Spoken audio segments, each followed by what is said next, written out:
was impossible not to pay attention to what happened yesterday in Denver as they celebrated the 10th anniversary of their most recent Super Bowl win, as they put Demaryius Thomas, the late, great first-round receiver from the 2010 draft class, who was a superstar in Denver, into their Ring of Honor. They spotted the Giants 19 points through 3 quarters. Yeah. And somehow won. And it pains me that we have to do this because I know how much it hurt you during. Yeah. It hurt you after. You texted the show thread last night. Right. I'm still upset by what happened to the Giants. Yeah. It really was something to see. And it had to be seen to believe. And I think I have to rewatch the whole thing today, at least the fourth quarter, to understand exactly what in the hell happened to get the Broncos to score 33 points in the fourth quarter after they scored 0 in the first 45 minutes. No, it is crazy. I don't even know where to begin. It's one of those where, like you said, we're getting ready for Sunday Night Football. I don't feel like I don't think I missed a play.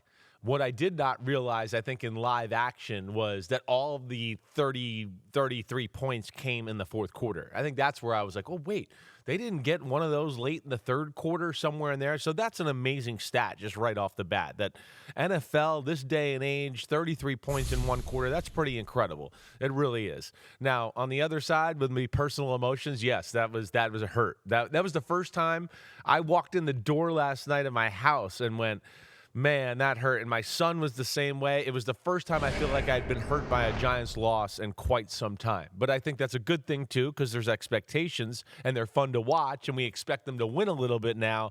But, yes, that was a remarkable comeback for Bo Nix and the Denver Broncos, and, of course, some things that was going to be considered a meltdown for the New York Giants and what they did in the fourth quarter. And I think what made it worse, too, the Giants came back and took the lead. After all that, the Broncos had scored 30. Yep. And the Giants, showing grit, determination, and resilience, got down the field and scored a touchdown. They got the ball back with 1:51 to go. Incredible drive, right? I mean, Jackson Dart makes a few plays. The big one being, the 4th and 19, kind of moving in the pocket, moving to his right, throws a in-cut back to his left, which was an incredible throw. And then Wan'Dale Robinson does a great job catching the ball and just getting the first down by a few inches. Then we have the Jackson Dart buy some time, throw the one-on-one ball down the right sideline. They get the pass interference, right, which was a questionable call. I didn't love it. I didn't. As a Giant fan, I'd still sit there and tell you I don't think it should have been called, but we know how the world works right now. But that's usually a flag that stays in the pocket at that time stage of the game. It is. You're right. Now, but this is what we always argue about, and I'm okay with that because I go, first 3 quarters of the game, that always gets called. It seems like late in the game they keep that flag in their pocket. Yeah. So at least it's consistent there. I mean, I'm not going to be mad. But the problem is... Yeah, but we're expecting it not to be because that's the way it's been. But on top of that, you look at it, and it's objectively not something that you would look at and say it's pass interference. So what we usually see with the flag stuck in the pocket is obvious pass interference. Yeah, you're right. So this was a double whammy of it really wasn't, and they threw the flag with the game on the line. The flag, exactly right. Unbelievable. Yeah, that was a big moment. And then Sean Payton blew a gasket, but if you're ever going to give up yardage, and it's more like inches in that circumstance for getting out too far on the field and they pull the flag out, it's when the ball's at the one anyway, because who cares? So that was the perfect time for Peyton to go out there and make it known that he thought that was a bad call. Yeah, you're right. There's no who cares? I got 15 yards on the 1 yard line. Now they got the half-yard line. Who cares? But then off of that was, here's the play. This is what we're talking about, 3rd and 10. Again, this is where Jackson Dart's become magical, is his ability to buy time and make plays. That's really what he does. He bails the offense out a lot by buying time and doing this. But there's the play. Riley Moss, I certainly feel bad for all DBs in the NFL. There's contact, but he does get his head back around and locate the ball, and he actually hits the ball. And I thought it was minimal contact altogether. I didn't think it was that bad. But either way, there you see Sean Payton out on the football field. And then, so we get the touchdown here, and you're excited about that. And you're seeing Sean Payton's a.k.a. blowing a gasket right there, basically. But the missed extra point right after that. And missed extra points, as we unpack all of this, are going to be a part of this whole discussion here because this is what put them in this situation anyways. Miss an extra point with the second touchdown of the game. Then the third touchdown of the game, for whatever reason, we feel as the Giants that we have to chase points and go for 2 instead of just going up 20-0. We're now up 19-0, so that costs points, and then of course the extra point at the end of the game. So there's one little inkling or thing we can look at to go, how did they blow this? Well, those were 4 points left on the board that are supposed to be guaranteed really in that moment. Well, and as it relates to the last one, because when they happen earlier in the game, it changes the full dynamics, and you have to go back to that point and replay Why the game. chase When it happens on the second one? When it happens late in the game, though, it's easier to do the connection because it would have been a field goal to force overtime, not a field goal for the victory. And this is the other thing. I mentioned this last night on the FNIA podcast, and I have been banging this drum, and I'm hoping that the people who broadcast the games will eventually listen. Nothing is ever over. Nothing's over. The Giants go up with 37 seconds left. And even before this year, it's not over. Yeah, right. But this year, with the K-ball that goes an extra 5 to 7 yards because the teams have access to it and they can do all that witchcraft that they do to increase the sweet spot and deaden the slipperiness of it. All the stuff they're doing, it works.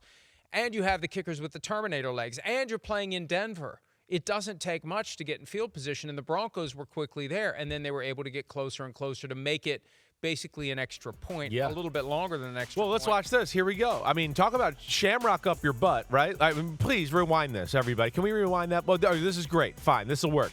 All right, good. Here we're good. Rewound it. Perfect. I mean, this is about the third shamrock up Denver Broncos butt of the quarter. I mean, he's throwing that ball to Cortland Sutton right here. On the bottom of the screen, everybody, he's throwing this ball to 14.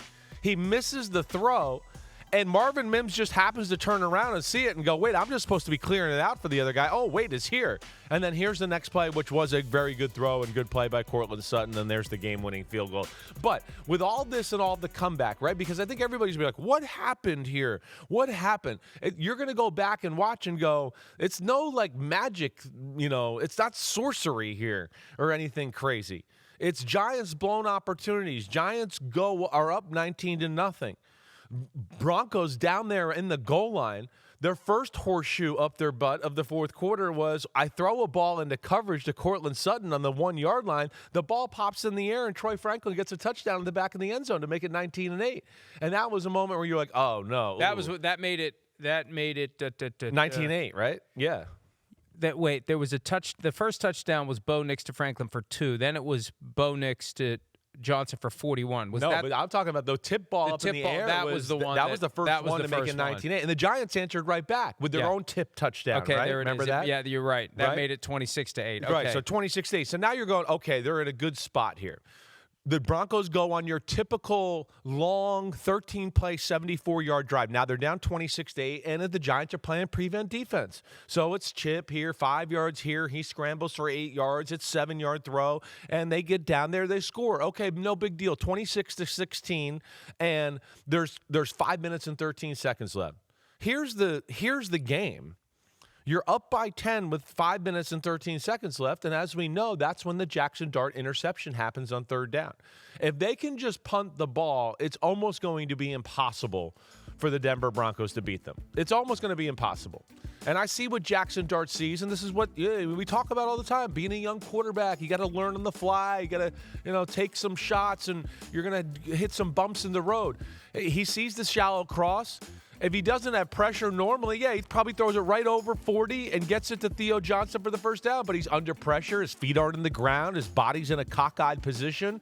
And he doesn't get enough on the ball, and the interception happens. And that, to me, was the moment like, uh-oh, they could lose this football game. And, of course, Denver capitalizes and scores again. And that's when it became, oh, no, now we're in a nail-biter. And that's, I think, one of the big takeaways for a young quarterback who was making his fourth start. Right. When you get in a situation like that and it gets messy and you're stumbling around, don't force it. Take the sack, or throw the ball away, and then we punt. You can't win the game 10, right there, but you can lose it. Right? There's and that was a moment. And it really is. You're right. Because when you see just the big picture, it's like, what the hell happened? How did it happen? Right. Who sold their soul to the devil to win this game? Right. But it comes down to the shamrock up the butt to get it started. Right. But you're right. The answer should have been enough. 26-8 with 10 minutes left should be enough. Should be enough. It should be enough. That's 3 scores. Right. Not 2. Right. 3. Made them work the next drive. The defense. I'm not going to sit here and go, oh, the Giants' defense. Now, I am going to say that a little bit in the fact that we give up 33 points as a Giant fan here. You got a team that's down 18, and you make them take nearly 5 minutes to score their It's the touchdown right with approach. 10 minutes left. Right. You should be in good shape. Exactly right. That's the right approach. So that's where I'm not going to sit here and get on the Giants coaching staff or all of that. That's fine. But, yeah, the game changes completely with the interception, short field. Then Bo Nix throws a touchdown. Now we're in a 26-23 game. Now, if you want to now at the next drive when the Giants are driving, or the Broncos are driving, the Giants are up 26-23, and now the Broncos have the ball with 1 minute and 51 seconds. If you want to get on the Giants there about maybe not being aggressive enough and doing stuff like that in that part of the football game, that's where I can go, okay, yeah, the game was in the balance. You were up by 3 points. You can't play and prevent. You can't do that. And Bo Nix makes a few scrambles and a few throws, and then ultimately has the design quarterback run off the left edge to take the lead. And there you went, oh my gosh, this is an unbelievable game, and I can't believe the Denver Broncos are winning it right now. And even then, that's the point where the Giants get things back under control. Right. They didn't give up. They drove down. They scored the touchdown. They did everything that they had to do. And, one of the key ingredients in these late game drives when there's 37 seconds left, handling the kickoff properly, and the Giants did. They made the Broncos return it. And what happened? They pinned them at the 23, which is 12 yards of field position versus what the Bengals did Thursday night when there were 7 seconds left, kick it into the end zone and concede the 35. Because even then, and that's one of the reasons I talked about this Friday, like there's still 7 seconds from your own 35, there's still a chance to get in position for a 65-yard field goal or even a 70-yard field goal from a guy that made a 60-yarder with 15 yards to spare. With the Broncos, like you said, they got the shamrock, the missed throw to Cam Sutton, Cortland Sutton. Why do I say Cam Sutton? There was a guy named Cam Sutton. Yeah, there was. There used Cortland to be. Sutton. Mims catches it, and you could just – it's like momentum is real. Right. And it works both ways. The team that all of a sudden is making the plays has more confidence. The team that isn't is backpedaling and slipping and thinking, oh, no, we had this one.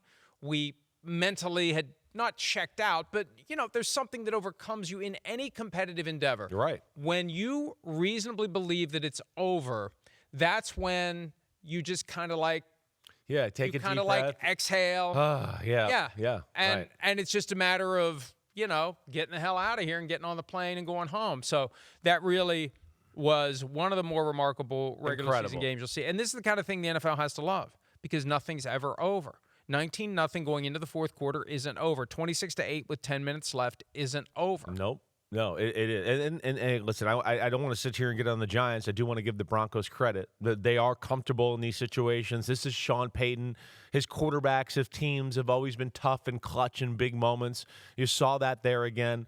But, yeah, I can't overemphasize some of the breaks I think that the Broncos got, whether it's the tip pass touchdown or the big Cortland Sutton play that ends up in Marvin Mims' hand. I think that was a huge moment. Now, to get that big play to set it up, that was huge. But there was a time in the NFL, like in theory, you're entering the fourth quarter down 19-0. Yeah. Hey, we can still win. We just need 21 points. Yeah, but you've scored none through 45 minutes. Yeah. Why do you think you're suddenly going to find the light switch? Yeah. And that's what's so weird about today's game. And this is, I think, an accumulation of just decades of rule changes, adjustments made aimed at increasing scoring, a little bit here, a little bit there, and you get to a point where it is realistic when you're down 19-0 going into the fourth quarter that you can win the game. And that's what the NFL wants. Now, teams that have 19-0 leads would prefer to be able to just punch the ticket and get out of town, but it's never over, and I think that's the thing that coaches need to be hammering to players all the time, both ways.